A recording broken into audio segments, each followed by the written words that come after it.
জীবনে এমন কি আছে যা আপনাকে অজান্তে শিখরে পৌঁছে দিতে পারে বা আপনার পতনও ঘটাতে পারে? সঙ্গতি। যদি আপনি কোনো শ্রেষ্ঠ ব্যক্তির সঙ্গ লাভ করেন, তাহলে তার শুভ চিন্তা, তার গুণ, তার স্বভাব আপনার মধ্যে চলে আসবে। আপনি আরো শ্রেষ্ঠ হয়ে উঠবেন। আবার সেখানেই যদি আপনি কোনো দুষ্ট ব্যক্তির সঙ্গতি লাভ করেন, কোনো খারাপ মানুষের সঙ্গতি লাভ করেন, তাহলে আপনার শুভ চিন্তা, আপনার গুণ, তা যে কখন আপনার থেকে কেড়ে নেওয়া হবে সেটা আপনি জানতেও পারবেন না। দেখুন, এই সঙ্গতি হলো অত্যন্ত গুরুত্বপূর্ণ। এই সঙ্গতি আপনার নিয়তি নির্ধারণ করে। আপনাকে উদাহরণ দিলে, বৃষ্টির ফোঁটাকে দেখুন। যদি কোনো ফোঁটা গাছের পাতায় এসে পড়ে, তাহলে তা জীবন দান করতে পারে। যদি এমন কোনো ফোঁটা সাপের মুখে এসে পড়ে, তাহলে তা বিষে পরিণত হয়। যেমন সঙ্গ, তেমন নিয়তি। এবার দুর্ভাগ্যের বিষয় হলো এটাই যে বর্ষার ফোঁটা নির্ধারণ করতে পারে না সে কোথায় পড়তে চায়। তার নির্বাচনের ক্ষমতা নেই। কিন্তু আপনি, আপনার কাছে তো বিবেক আছে, আপনি ভাবতে পারেন, চিন্তা করতে পারেন। তাহলে আপনি ভাবুন, আপনি কি এমন সঙ্গ চান যা শ্রেষ্ঠ, নাকি এমন সঙ্গ চান যা অশুভ? নির্বাচন আপনারই। শ্রেষ্ঠ সঙ্গ বাছুন আর আমার সাথে ভালোবেসে বলুন, রাধা রাধা। আমাদের জীবনে অত্যন্ত গুরুত্বপূর্ণ একটা আশা বসবাস করে, বিশ্বাসের রূপে। বিশ্বাস যা আমরা ঈশ্বরের ওপর করি, ভাগ্য, প্রারব্ধের ওপর করি, নিয়তির ওপর করি। যখনই ভালো কিছু হয় আমরা বলি এ হলো ঈশ্বরের দয়া। যখন খারাপ কিছু হয় আমরা বলি এ হলো ঈশ্বরের মায়া। কখনো ঈশ্বর বা ভাগ্য বা প্রারব্ধ বা নিয়তি। আপনি নিজে কোথায় তা কখনো ভেবেছেন? আপনি বিশ্বাস করছেন ঈশ্বরের উপর, প্রারব্ধের উপর, কখনো নিজের উপর করেছেন? আমি আপনাকে একটা সহজ কথা বলি, যদি আপনি ঈশ্বরের উপর বিশ্বাস রাখেন, শুধুই ঈশ্বরের উপর বিশ্বাস, তাহলে আপনি সেটাই পাবেন যেটা আপনার ভাগ্যে লেখা রয়েছে। কিন্তু যদি আপনি নিজের উপর বিশ্বাস রাখেন, আত্মবিশ্বাস রাখতে শেখেন, তাহলে ঈশ্বর আর নিয়তি দুজনে মিলে আপনার ভাগ্যে সেটাই লিখবে যা আপনি চাইছেন।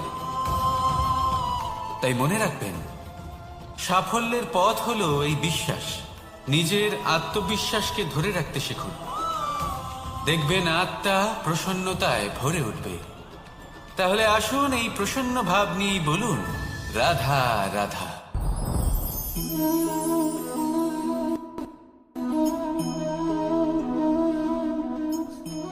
মুক্ত।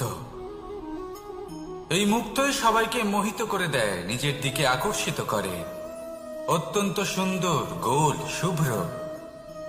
মুক্ত দ্বারা নির্মিত আভূষণ, তা হয়তো সে মুকুটই হোক বা কোনো স্ত্রীর অলংকার, তাকে আরো সুন্দর করে তোলে, তাকে আরো সুন্দর দেখতে লাগে। এবার এই মুক্তকে এত সুন্দর দেখার জন্য কত কষ্ট সহ্য করতে হয় তা কি কখনো আপনি ভেবেছেন? এই মুক্ত ঝিনুক থেকে বের করা হয়। ঝিনুক যা কিনা সমুদ্রের তলদেশে থাকে।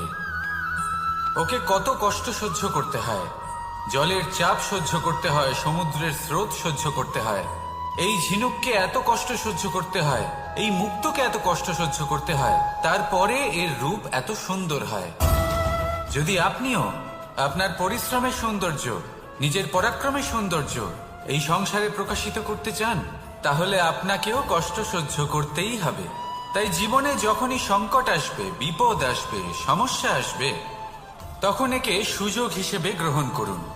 কারণ এই বিপদের সাথেই লড়াই করে আপনি মুক্তর মতোই পরিশুদ্ধ হয়ে উঠবেন। তাহলে আসুন আর আমার সাথে ভালোবেসে বলুন, রাধা রাধা। আপনি কি জানেন আপনার জীবনে আপনার আসল জীবন সাথী কে হন?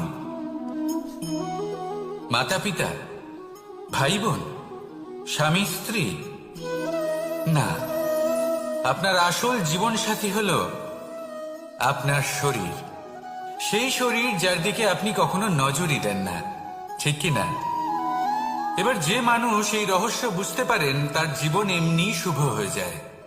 আপনি নিজেই দেখুন না, সে সংসারের মঙ্গলই করা হোক বা সত্যের রক্ষা করা হোক, তা সে শত্রুর সাথে যুদ্ধ করা হোক বা মিত্রকে রক্ষা করা হোক, এই শরীরই তো কাজে আসে। তপস্যাতে, বলিদানে, পরিশ্রমে এই শরীরই হলো আধার, ঠিক কিনা? তাই আমাদের কর্তব্য হলো যে আমরা যেন নিজের শরীরের যত্ন নিই। আমরা কি খাই, আমাদের কি খাওয়া উচিত, এটা যেন বুঝি। কোনটা সুপাচ্য আর কোনটা নয়, এটা যেন বুঝি। কারণ যেমন হবে অন্ন, মনও তেমনই হবে। যত ভালো অন্ন তত ভালো মন। আর সুস্থ শরীর হলো সুস্থ মনের আধার, এ কথা অবশ্যই মনে রাখবেন। আর যদি মন সুস্থ থাকে তাহলে সকল শুভ উদ্দেশ্য পূর্ণ হবে। তাহলে আসুন আর আমার সাথে ভালোবেসে বলুন, রাধা রাধা। কথায় আছে যে দৃষ্টি অত্যন্ত কঠোর হয়, অত্যন্ত শক্তিশালীও হয়। কথায় আছে যে কারোর উপর যদি কুদৃষ্টি পড়ে তাহলে তার বিনাশ কেউ আটকাতে পারে না। এই যে কুদৃষ্টি, এর উপাচারও আমাদের কাছে রয়েছে।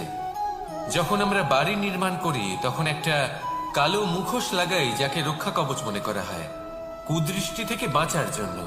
যখনই কোনো বাচ্চা বাইরে যায় তখন তার মাথায় আমরা একটা কাজলের টিপ পরিয়ে দিই কুদৃষ্টি থেকে বাঁচার জন্য। অর্থাৎ এই সংসারে কুদৃষ্টি থেকে বাঁচার উপাচার রয়েছে। উপাচার যদি কিছুর না থেকে থাকে তাহলে তা হলো দৃষ্টিভঙ্গি। যদি আপনার দৃষ্টিভঙ্গি অনুচিত হয় তাহলে আপনার পতন কেউ আটকাতে পারবে না। না পারবে কালো মুখোশ, না কালো টিপ, না স্বয়ং ঈশ্বর। সেই জন্য নিজের দৃষ্টিভঙ্গি শুভ করে তুলুন, সব কিছু শুভই হবে। আসুন আমার সাথে ভালোবেসে বলুন, রাধা রাধা। কথায় আছে যে জীবনের আধার হলো সম্পর্ক, প্রসন্নতারও এবং ঈশ্বরের সাথে দেখা পাওয়ারও। এবার এই সম্পর্কের আধার আসলে কি? সেবা? না। বোঝাপড়া? না। অপেক্ষা? না। এই সম্পর্কের আধার হলো বিশ্বাস। যদি বিশ্বাস ভেঙে যায় তাহলে জেনে রাখবেন যে সম্পর্করূপী এই ভবন, এর ভিতই ভেঙে গেল। আর যদি ভিত ভেঙে যায় তাহলে সেখানে অন্য কোনো ভবন নির্মাণ সম্ভব নয়, সম্ভবই নয়। এই সমস্ত সম্পর্কের বিশ্ব বিশ্বাসে বসবাস করে। এই বিশ্বাস হলো অত্যন্ত গুরুত্বপূর্ণ। এই বিশ্বাসের জোরেই আমি আর রাধা কোনো সাংসারিক বন্ধনে আবদ্ধ না হয়েও এক অত্যন্ত দৈব অলৌকিক বন্ধনে আবদ্ধ। এ হলো বিশ্বাস, যার দ্বারা 11 অক্ষৌহিনী সেনার সামনে অর্জুন দাঁড়িয়েছিল এবং জয়ীও হয়েছিল। এই বিশ্বাস হলো অত্যন্ত গুরুত্বপূর্ণ। তাই বিশ্বাস করতে শিখুন, বিশ্বাস দিতে শিখুন, বিশ্বাস পালন করতে শিখুন। আর আমার সাথে ভালোবেসে বলুন, রাধা রাধা। এই সংসার অত্যন্ত বিচিত্র এক স্থান। এ সত্য খুঁজতে থাকে, আর সত্য খুঁজে পেলেই তা প্রমাণ করতে চায়।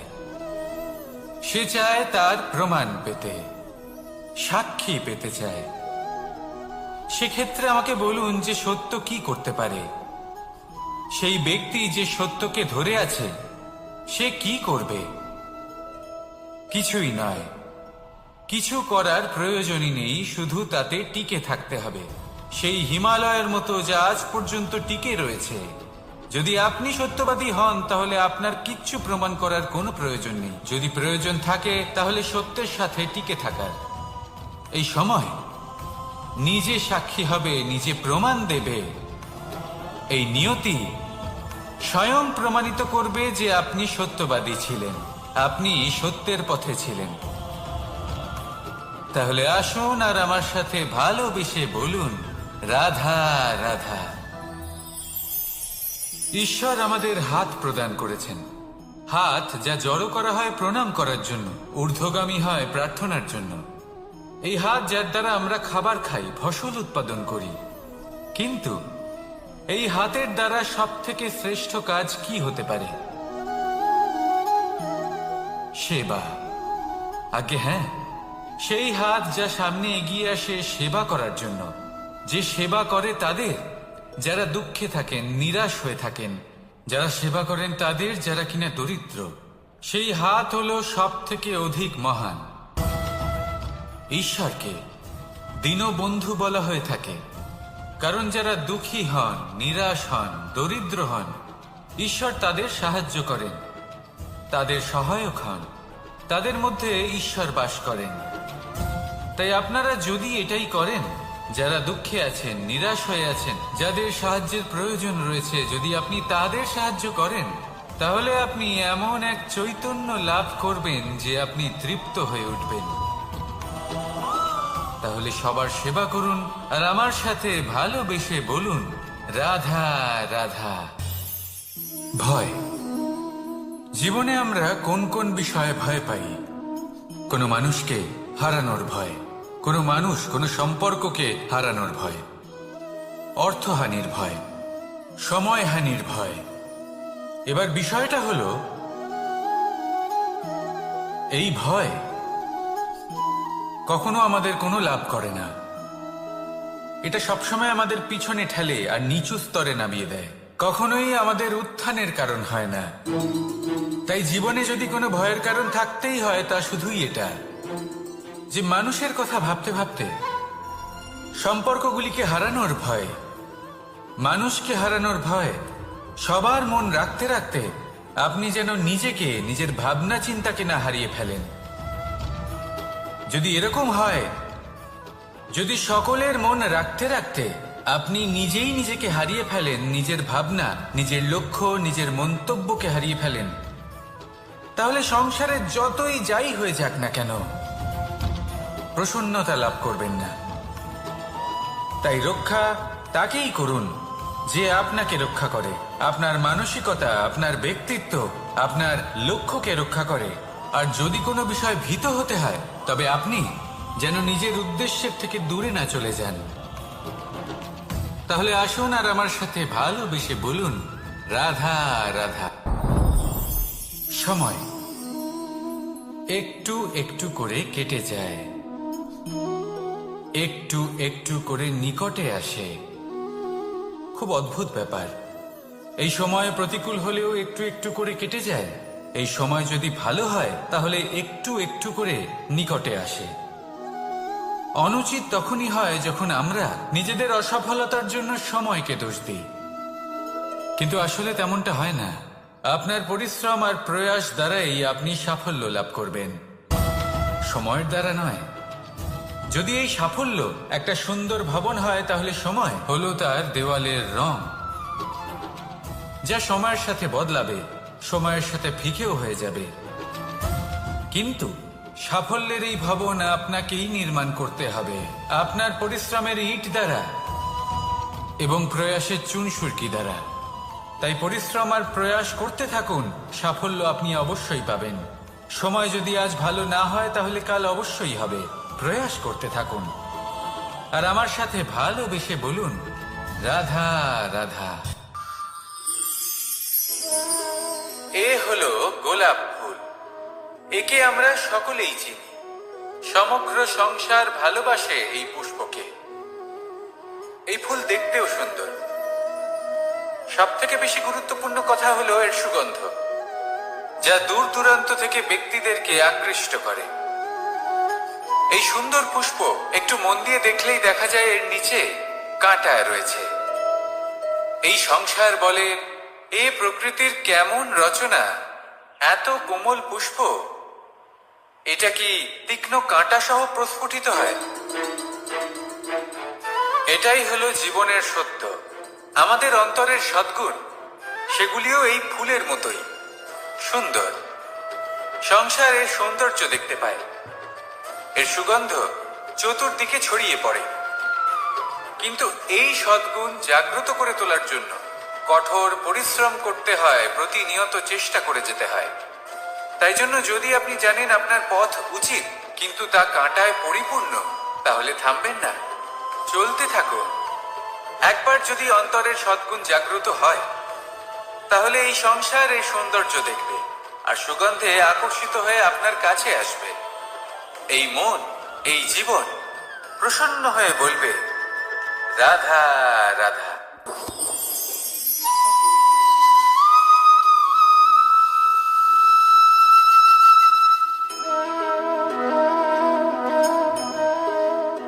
মোহনের বাঁশির এই সুর, এই সঙ্গীত কার না পছন্দ হয়? সবারই খুব ভালো লাগে। এবার এই সুর আসে কোথা থেকে? কেউ বলবেন কৃষ্ণের হৃদয় থেকে। সত্য কথা, এই সুর হৃদয় থেকে নির্গত হয় এবং প্রকট হয় এই বাঁশি থেকে।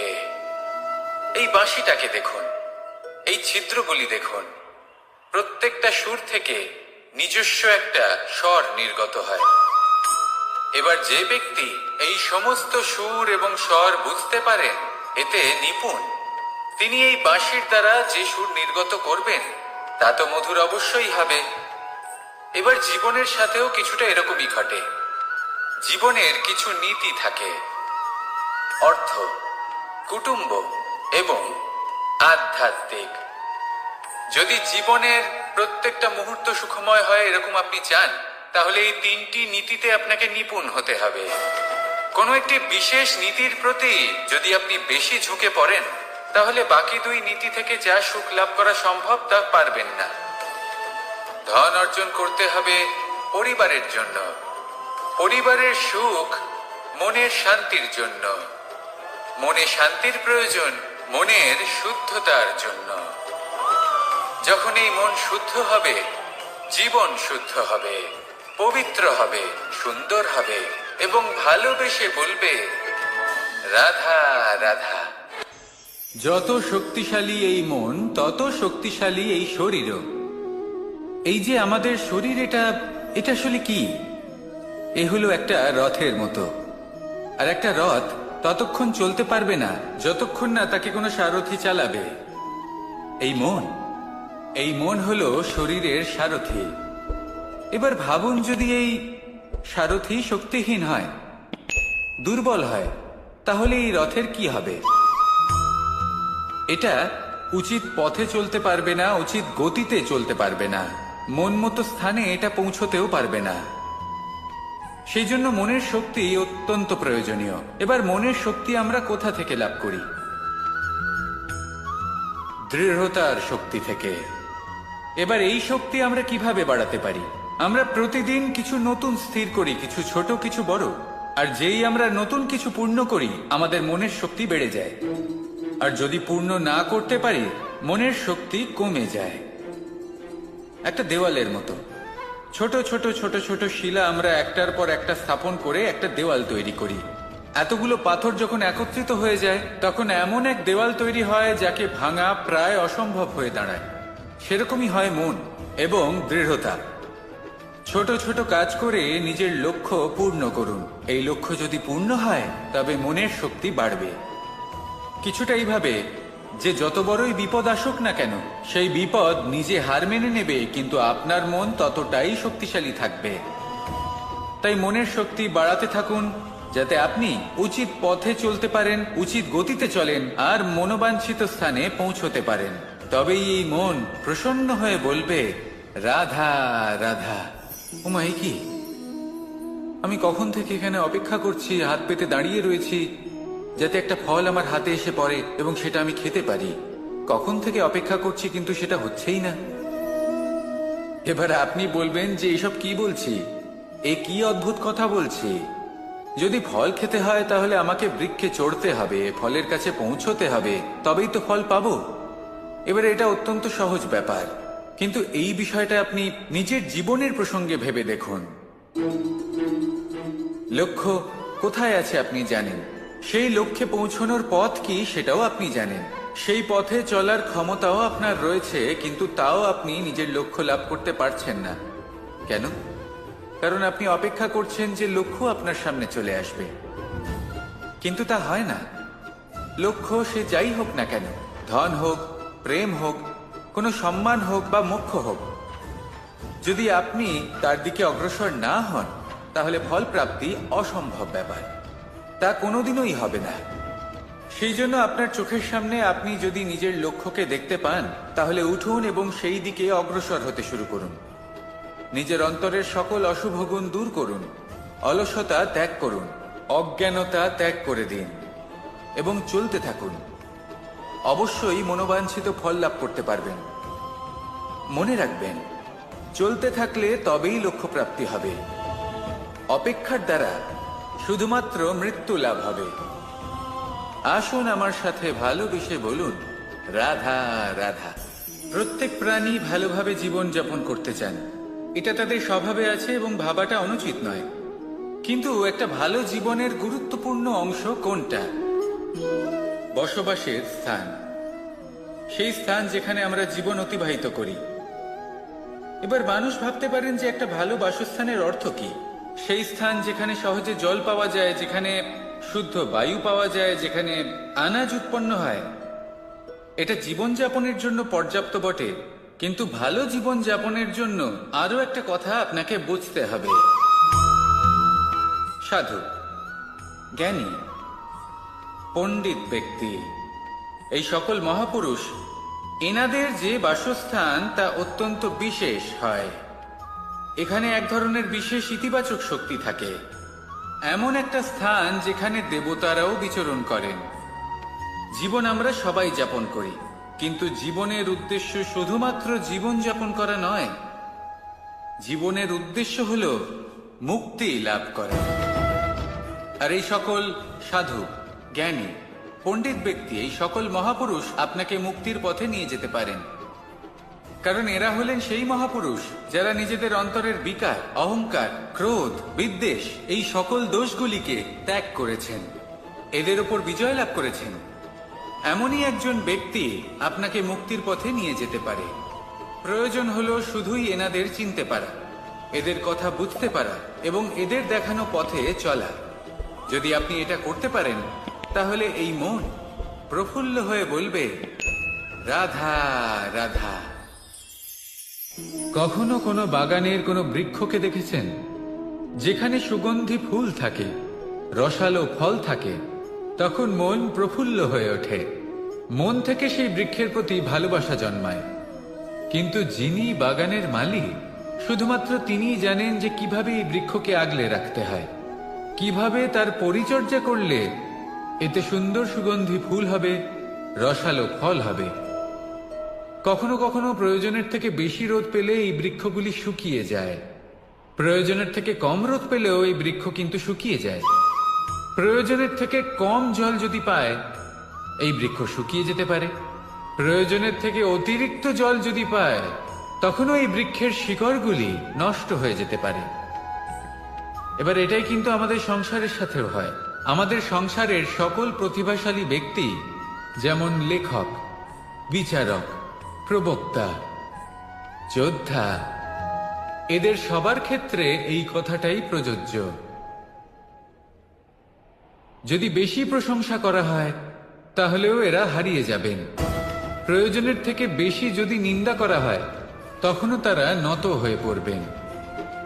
তাহলে আপনি এদের রক্ষা করুন এবং নিজেদেরও। মনে রাখবেন একটা কথা, জেনে রাখুন কখন কোন নিন্দায় আপনি লজ্জিত হবেন না, আর কখন কোন প্রশংসার দ্বারা নিজের মধ্যে অহংবোধ জাগ্রত করবেন না। এই মন সুপ্রসন্ন হয়ে বলবে, রাধা রাধা। জল, এ হলো জীবনের আধার পঞ্চতত্ত্বের মধ্যে একটি, আর অত্যন্ত বিশেষ। এর থেকে অনেক বড় শিক্ষা পাওয়া যায়। এই জল, গন্তব্যের বিষয়ে এর স্পষ্ট ধারণা আছে। ও জানে ওর লক্ষ্য কি, আর প্রয়াস করে ততদূর সে পৌঁছেও যায়। এটি পর্বত থেকে বয়ে নিচে নেমে আসে, নদীর সাথে সমাহিত হয়ে তার সাথে বয়ে চলে, চিরসবুজ বনানী গড়ে তোলে, প্রাণীদের তৃষ্ণা নিবারণ করে, সামনে এগিয়ে চলে, মানুষের সাথে মিলিত হয়। যারা একে বাঁধের মধ্যে বেঁধে রাখতে চেষ্টা করে, সে বন্দি দশাতেও থেকে যায়, মানুষের কল্যাণ করে। তারপর বাঁধ থেকে মুক্তি পেয়ে এগিয়ে চলে, কোথাও ধাক্কা খায়, কোথাও বাধা পড়ে, কোথাও যদি পথ খুঁজে না পায় তাহলে পথ খুঁজেই নেয়, আর যেখানে পথ থাকে না সেখানে পথ বানিয়ে নেয়, আর শেষ পর্যন্ত নিজের লক্ষ্যে পৌঁছেই যায়, অর্থাৎ সমুদ্রে গিয়ে সমাহিত হয়ে যায়। আমাদেরও কিছুটা এরকমই হয়ে উঠতে হবে। যেখানেই যাবেন সকলের কল্যাণ করুন, সামনে এগোন। আপনি কোথাও পড়ে গেলে, ধাক্কা খেলে আঘাত লাগবেই, উত্থান পতন লেগেই থাকে। সামনে এগোতে থাকুন। কোথাও পথ না পেলে তা খুঁজে নিন, কোথাও পথ না থাকলে তা বানিয়ে নিন। নিজের গন্তব্যের কথা সব সময় মনে রাখুন। শেষ পর্যন্ত নিজের মোক্ষ লাভ আপনি অবশ্যই করবেন। আর আমার সাথে ভালোবেসে বলুন, রাধা রাধা। জীবনের প্রত্যেক মুহূর্ত আমাদের কিছু না কিছু শিক্ষা দেয়, নির্ভর করছে আমাদের দৃষ্টিভঙ্গির উপর। যেমন নদী হলো আমার অত্যন্ত প্রিয়। নদীতে ভ্রমণ করতে আমার খুব ভালো লাগে। কি বলেন? নদীতে সবসময় নতুন কিছু থাকে, ও পুরনো কিছুই নিয়ে বসে থাকে না। সব সময় প্রবাহমান, কখনো থামে না। ততক্ষণ থামে না যতক্ষণ না সাগরে গিয়ে সমাহিত হচ্ছে। ঠিক এইভাবেই আমাদেরও উচিত নিজের জীবন অতিবাহিত করা, নদীর মতো। প্রত্যেক মুহূর্ত নতুন, তাই সেইভাবেই জীবন যাপন করুন। পুরনো কিছুই একত্রিত করে রাখবেন না, বিগত স্মৃতির মাঝে নিজেকে হারিয়ে ফেলবেন না। এই যে বর্তমান, এই যে মুহূর্ত, সেটাই হলো সর্বশ্রেষ্ঠ। এর মাঝেই জীবন যাপন করুন। নদীর মতো প্রবাহমান হতে শিখুন। আপনি শিখে গেলে তাহলে মনে রাখবেন, আমার আপনার মাঝে বিচরণ করতে বড়ই ভালো লাগবে। যে ব্যক্তি আনন্দের সাথে জীবনের প্রত্যেকটা মুহূর্ত অতিবাহিত করে কোনো চিন্তা ছাড়াই, প্রবাহমান হয়, কখনোই থামে না, যতক্ষণ না মুক্তি লাভ করছেন, এমন ব্যক্তির মধ্যেই রাধাকৃষ্ণ বসবাস করেন। তাহলে আসুন আমার সাথে ভালোবেসে বলুন, রাধা রাধা। সূর্যের প্রকাশ অন্ধকারকে দূর করে দেওয়া সেই মহানায়ক। এই সূর্যের প্রকাশ যখন পৃথিবীতে এসে পৌঁছয়, কি হয়?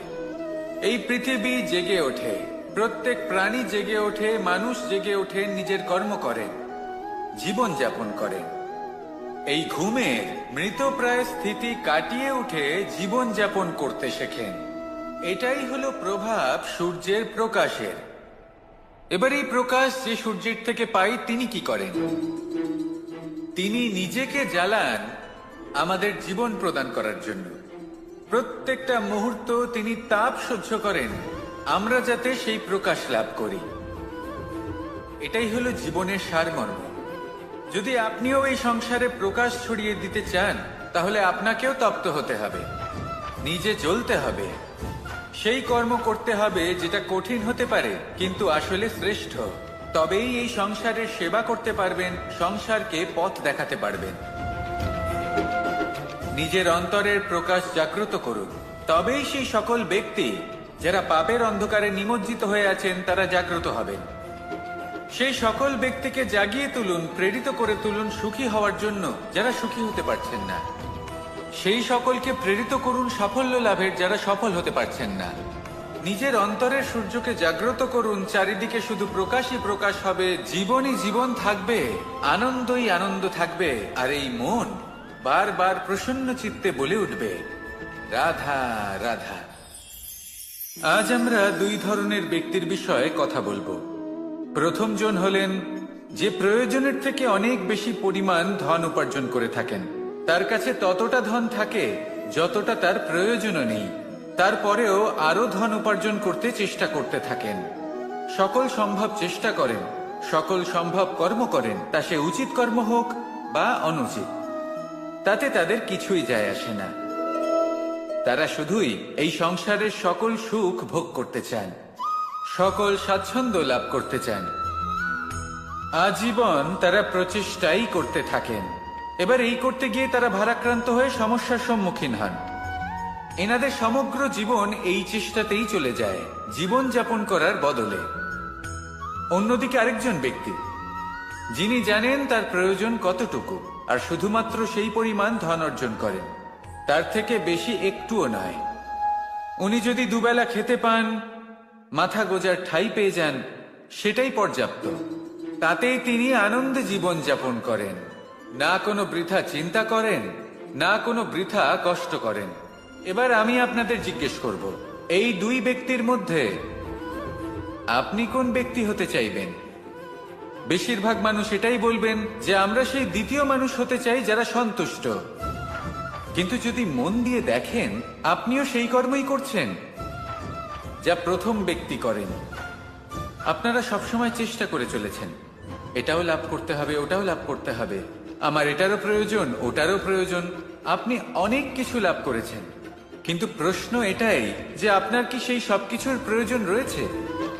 এর উত্তর আপনার অন্তর্মনে রয়েছে। আপনার মন জানে যে আপনার প্রয়োজন কতটুকু। সেখানে গিয়ে দেখুন। সন্তুষ্টি মানুষকে আনন্দ দেয়। মানুষ যতটা সন্তুষ্ট হবে ততটাই সে আনন্দ লাভ করবে। এবার আপনাকে এই সিদ্ধান্ত নিতে হবে যে আপনি কখন আর কোথায় সন্তুষ্টি লাভ করবেন, কত কিছু লাভ করার পরে সন্তুষ্ট হবেন। এই উত্তর আপনি মন থেকে পাবেন। এই সমাজের চাহিদায় জড়িয়ে নিজেকে বিভ্রান্ত করবেন না।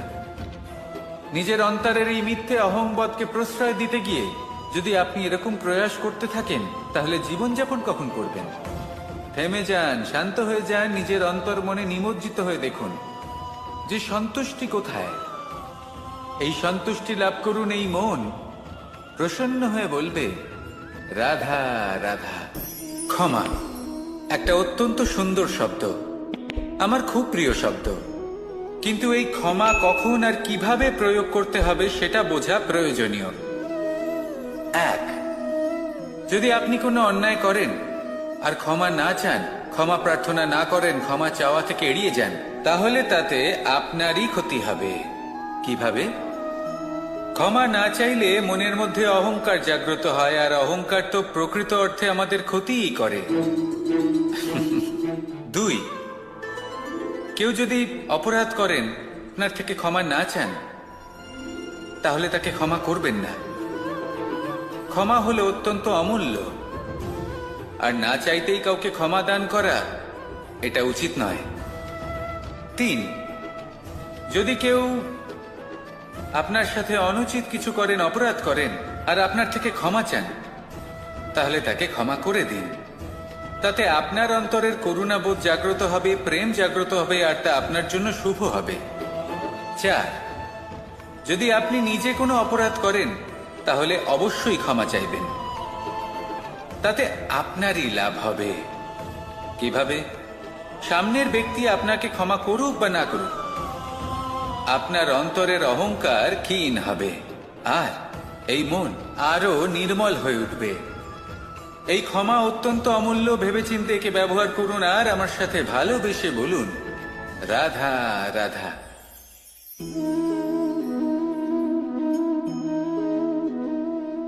ভোজনের দ্বারাই শরীর পুষ্টি লাভ করে। ছোটবেলা থেকে আজ পর্যন্ত যাই আপনার ভোজন হয়ে থাকুক, যাই আপনার আহার হয়ে থাকুক, সেই অনুসারেই আপনার শরীর গঠিত হয়েছে। এই ভোজন অত্যন্ত গুরুত্বপূর্ণ, সেই জন্য এর প্রত্যেক অংশকে বোঝা খুব আবশ্যক। প্রথম অংশ, যে আমরা কি গ্রহণ করছি, এই ভোজন কোন স্থান থেকে আসছে সেটা বুঝুন। দ্বিতীয় অংশ, ভোজন কে বানাচ্ছেন। এই ভোজন সর্বশ্রেষ্ঠ তখনই হয় যখন মাতার হাতে তৈরি করা ভোজন হয়। কিন্তু যদি মাতার তৈরি করা ভোজন আপনি প্রাপ্ত নাও করতে পারেন, তাহলে সেই ব্যক্তির ভোজন তৈরি করা উচিত যিনি সাত্ত্বিক। তৃতীয় অংশ, কোন স্থানে আপনি ভোজন গ্রহণ করছেন। যে স্থানে আপনি ভোজন গ্রহণ করছেন তা সাত্ত্বিক হওয়া উচিত। তাহলে অত্যন্ত গুরুত্বপূর্ণ। এবং চতুর্থ সবথেকে গুরুত্বপূর্ণ অংশ, তা হলো এই ভোজন আপনি যার দ্বারা প্রাপ্ত করেছেন, যেখান থেকে প্রাপ্ত করেছেন, যে স্থানে বসে আপনি ভোজন গ্রহণ করছেন তার প্রতি কৃতজ্ঞতা প্রকাশ করুন এবং ভোজন পূর্ণরূপে সমাপ্ত করুন। তবেই এই ভোজন আপনাকে সুখী জীবন দান করবে, সুস্থ শরীর দেবে, আর এই মন তা সুপ্রসন্ন হয়ে বলবে, রাধা রাধা। আমি এখানে একা এই বনে বসে আছি, বাঁশি বাজাচ্ছি, কার জন্য? কে আছেন এখানে? কেউ নেই। আমার প্রজা, আমার রাজ্য, আমার পরিবার আমার থেকে অনেক দূরে আছেন। আমি এখানে একা এই বনে বসে এই আকাশের এই রঙের, গাছের এই সব ফলের, মাটির সুবাসের আনন্দ উপভোগ করছি। কেন? আমি হলাম দ্বারকাধীশ। এমন কি রাজকীয় বা ভৌতিক সুখ রয়েছে যে আমি ওখানে পেতে পারি না? সবকিছুই পেতে পারি, তাও এখানে বনে একা বসে আছি। কোন সুখ খুঁজে চলেছি? একা থাকার সুখ। আমরা প্রত্যেকদিন অনেক মানুষের সাথে, চিন্তাধারার সাথে, কর্মের সাথে, পরিস্থিতির সাথে, সুখ দুঃখের দ্বারা বেষ্টিত থাকি। জীবনের এই চক্রে আমরা জড়িয়ে পড়তে থাকি। যতই আমরা এই সমস্যার সমাধান করি, আমরা ততই এতে জড়িয়ে পড়ি। আমরা এতটাই জড়িয়ে পড়ি যে যখন আমরা আয়নায় নিজেদের দেখি, তখন আমরা নিজেদের চিনতেই পারি না। এমন মনে হয় যেন আমরা নিজেদের হারিয়ে ফেলেছি। সেই জন্য প্রত্যেক দিন আপনি কিছু সময় নিজের সাথে কাটান একান্তে। এটা অত্যন্ত আবশ্যক। নিজের অস্তিত্বের গভীরে গিয়ে দেখতে শিখুন, নিজেকে বুঝুন। অদ্ভুত শান্তির অনুভূতি হবে।